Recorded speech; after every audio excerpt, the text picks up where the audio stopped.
Pemain profesional itu penting nggak sih dalam tanda kutip jual diri atau mencari duit sendiri di luar harus berprestasi gitu sebenarnya? Kalau dulu sih ya, kalau zamannya saya sih nggak tahu ya, tahunya kan main aja ya. Tahunya main aja. Main, kalau kita prestasi ya baru dapat duit. Iya. Ranking bagus baru dapat duit. Gitu. Uh. Kalau sekarang mungkin ada banyak agen apa jadi pemain kan bisa dapat agen juga, mungkin di luar bulu tangkis kayak iklan sponsor. Nah, ini kan mungkin bisa juga. Iya, maksud saya kan banyak atlet-atlet yang dulu berprestasi setelah pensiun nasibnya dalam tanda kutip mereka ya nggak waktu masih mudanya tidak memikirkan hal setelah pensiun gitu, terutama kayak atlet bulu tangkis kan umurnya 30 tahun, 35 udah sudah ini.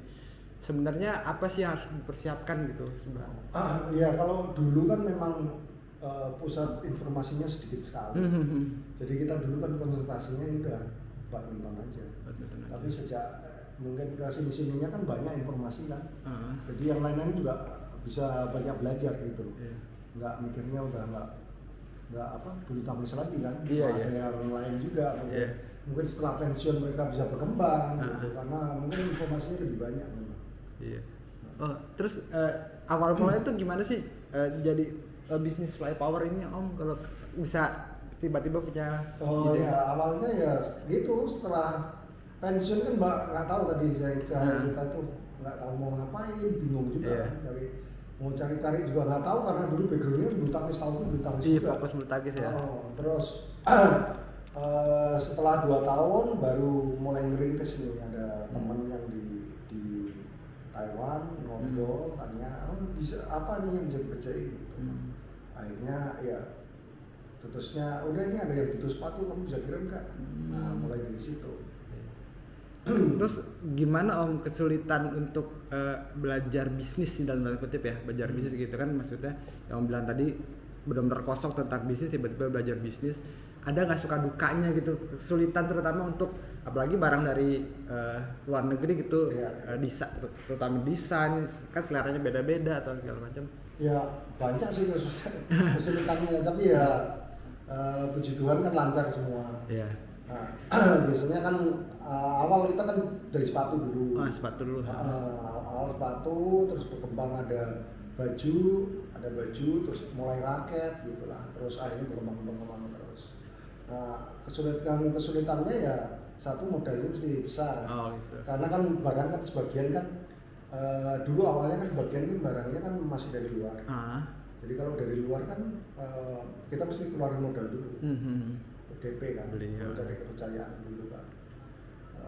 Memang biasa kan kayak gitu aja, DP, barang mau dikirim, baru kita lunasi. Nyampe itu kan barang waktu kita lunas, barang kan dalam perjalanan naik kapal, nah pasti kos lagi. Ya, kan?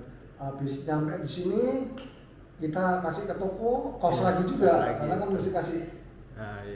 Persen segala macam. Iya kan, kasih utangan lah kasarnya. Yang nggak enaknya juga ada beberapa toko yang nggak bayar. Oh itu titip ya itu. Iya. Ya kan maksudnya ya dia ngambil ya akhirnya nggak bayar gitu lah, banyak juga. Oh gitu, nggak bayar. Oh gitu. Iya. Bukan kompensasi, nggak bayar. Nggak bayar. Itu salah satu, itu resiko ya kalau gitu.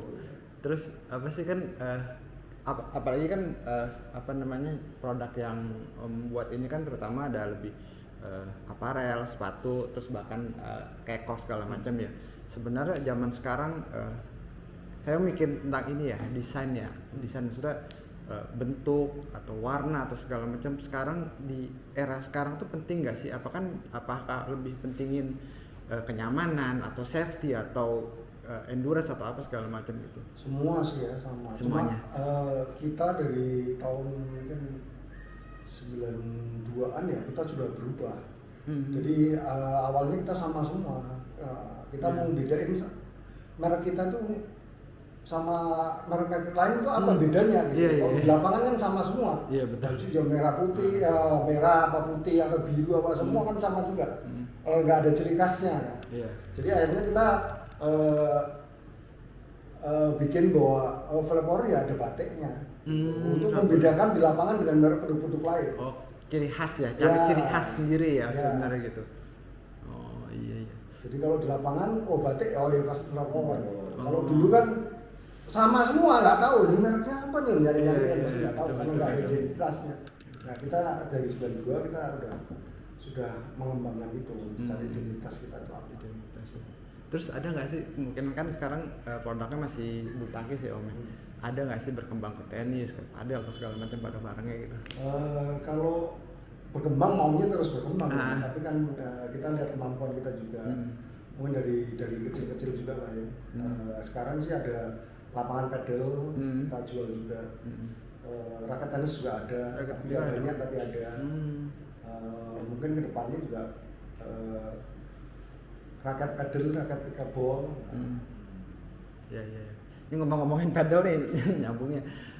Om, kalau pengaruh nggak sih punya basic bulu tangkis terus kita main padel bisa berprestasi? Ini aku tanyain juga sama punya basic tenis, punya basic golf gitu. Pengaruh nggak sih sebenarnya? Kalau prestasi kayaknya susah ya. Susah ya? Susah. Kalau prestasi ya, prestasi kan maksudnya juara Iya. profesional gitu, susah. Tapi kalau buat sekedar main, fun, apa mungkin masih bisa sih. Oh gitu ya. Karena kita kan mulainya dari bulu tangkis. Ah. Kalau kita terjun profesional katanya agak susah karena dia kan mulainya dari pedal. Oh iya.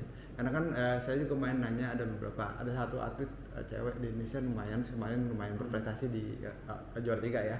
Dia basicnya emang dari tenis. Oh, kalau dulu dari tenis agak ini. Adaptasinya nggak susah. Ya betul. Tapi kalau di bulu tangkis memang beda Iya, ya betul. cara mukulnya. Udah nyoba ya? Udah sekali. Udah nyoba. Iya makanya. Terus iya sih makanya kemarin ini kan lagi hype banget padel ya Pak.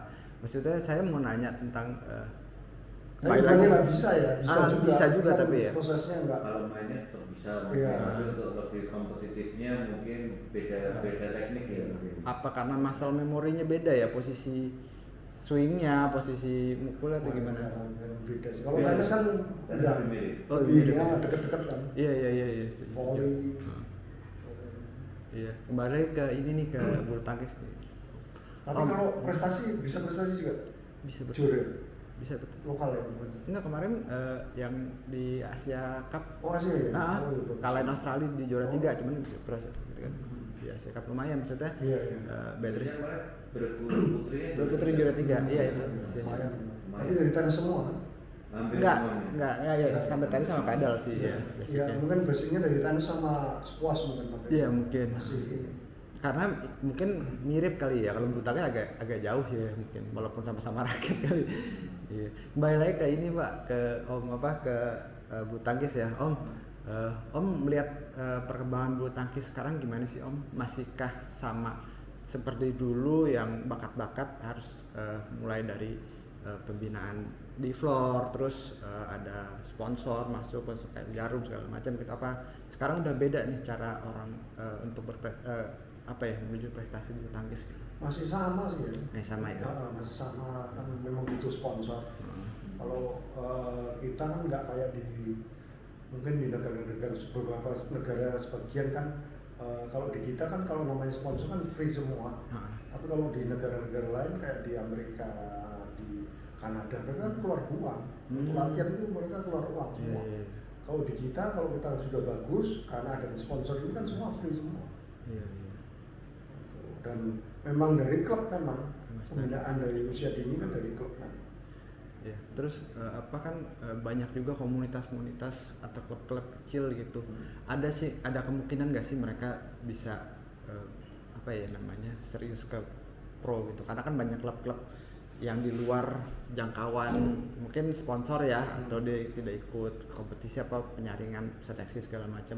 Ada kemungkinan nggak sih? Ini saya memikir dari sisi ada beberapa orang gitu lumayan jago tapi di komunitas doang gitu, apakah ya kalau dia mulai dari pembinaan dari kecil bisa, tapi kalau sudah usianya sudah mulai SMA katanya agak susah. Oh gitu, benar-benar Iya. emang harus dari kecil Iya. banget ya emang itu. Karena memang kan dari usia dini sih memang Iya, mulai siap. bulu tangkis.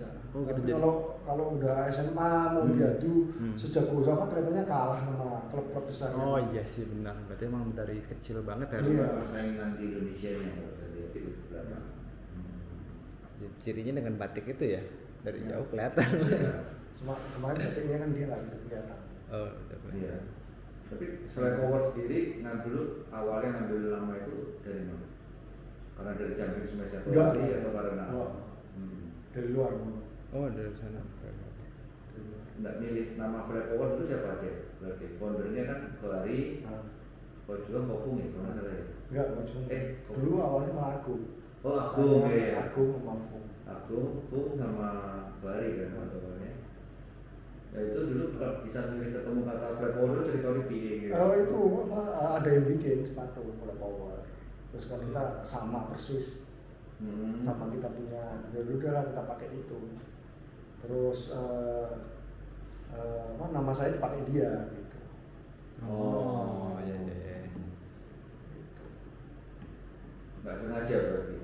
Nama itu. Ya jodoh kali ya. Jodoh. Jadi tukeran ya. Pas ya. Barangnya diambil apa? Itu pakai nama. Tapi di sana malah nggak berkembang. Oh gitu. Nah, makanya kenapa saya bedainnya kan ada Fly Power RB. Oh, ada AB gitu Ada ya. RB-nya.